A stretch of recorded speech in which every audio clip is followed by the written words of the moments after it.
Philip Gordon is the Mary and David Boies Senior Fellow in U.S. Foreign Policy at the Council on Foreign Relations.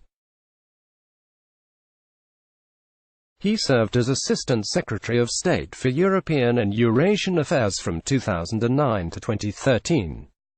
Daniel Fried, a Foreign Service officer for 40 years, was Assistant Secretary of State for European and Eurasian Affairs from 2005 to 2009.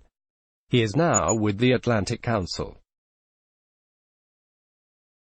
Recent revelations about President Trump's treatment of Ukraine catalog a number of potentially serious misdeeds, including abuse of power, extortion of a foreign leader, violation of campaign finance laws, and a conspiracy to cover up all of the above by storing records of phone conversations on a top-secret server in the White House. But as investigations proceed and Americans consider these revelations, they should hold in mind another transgression: the president's egregious mistreatment of one of the country's most distinguished ambassadors.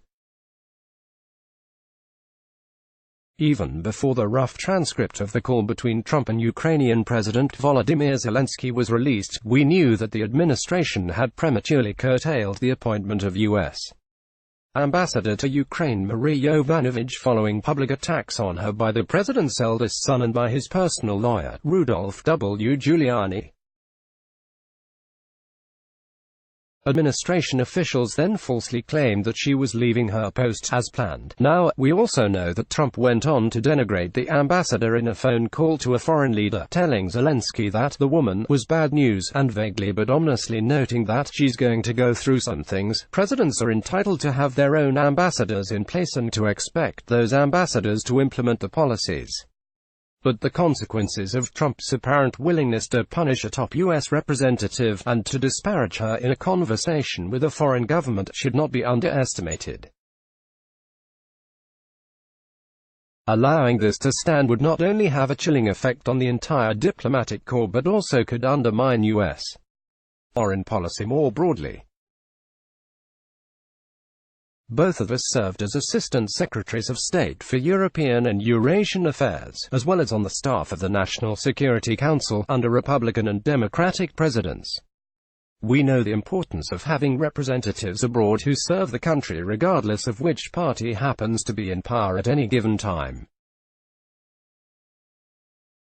It was our honor to work for many years with many of them, and none was more professional, capable or non-partisan than Yovanovitch, who loyally and diligently served administrations from both parties for several decades, including as ambassador in demanding posts such as Kyrgyzstan, Armenia and Ukraine. We know her as professional, disciplined and dedicated. It is impossible to know what things Trump was suggesting to Zelensky that the ambassador was going to go through, but it is impossible to conjure up any benign interpretation of those disturbing words. Yovanovitch, and all Foreign Service officers whose oath is to the country and the Constitution, deserve better.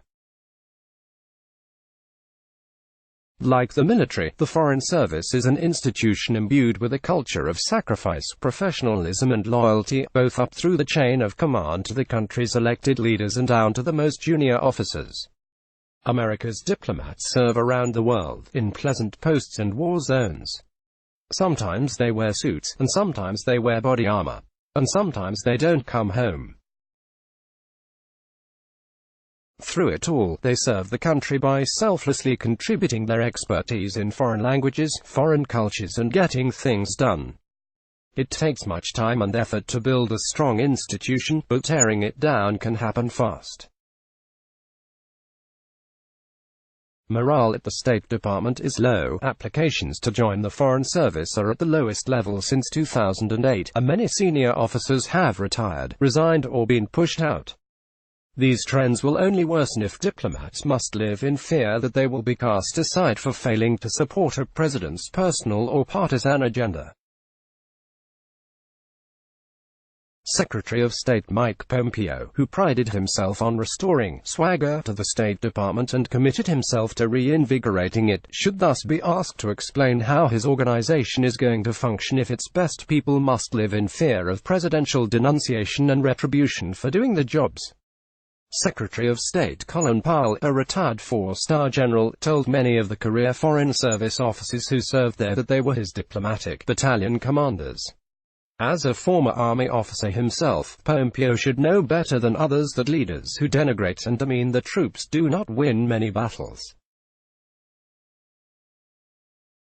What Yovanovitch was doing in Ukraine, along with her colleagues from the European Union, International Monetary Fund and other multilateral institutions, was the tireless, difficult work of pressing the Ukrainian government to fight corruption, push ahead with reforms and continue to resist Russia's aggression.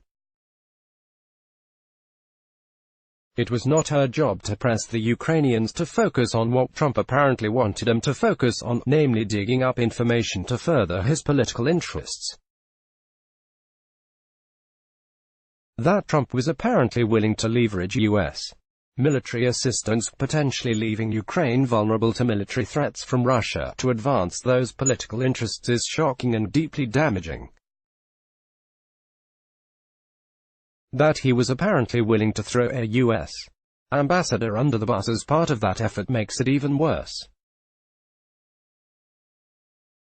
Read more. Josh Rogin. The White House's Ukraine memo destroys Giuliani's attempts to frame the State Department. The Post's view, the Trump-Zelensky readout is a devastating indictment of our president. Jennifer Rubin. Rep.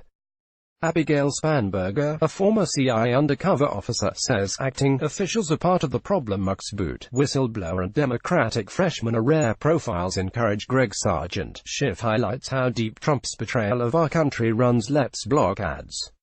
Why?